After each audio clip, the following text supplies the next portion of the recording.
Hey guys, just wanted to give you a quick video on something that one of the tastiest trail mixes things that I've made that I've made out of a product that I've found. And this product here is called the sweet and salty mix. And what I did is I took a handful. This product is about 10 bucks. It's 2 pounds, which is relatively cheap for what you're getting.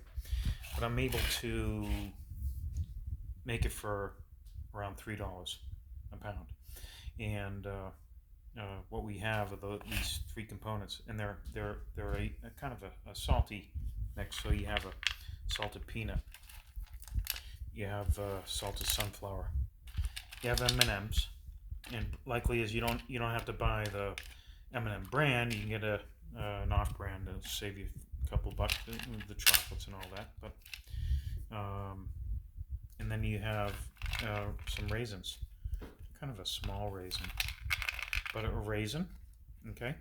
Sunflower seed, they appear to be in a similar proportion, and mix them together, and can make the trail mix for half the money.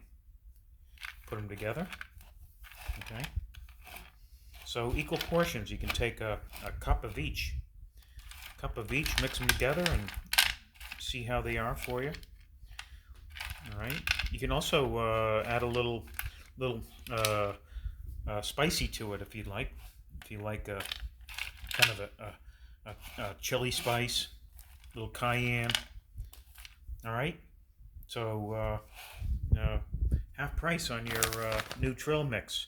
Again, good stuff to have as a snacky, and make it easy. All right, guys. Thanks a lot. Hope this helped.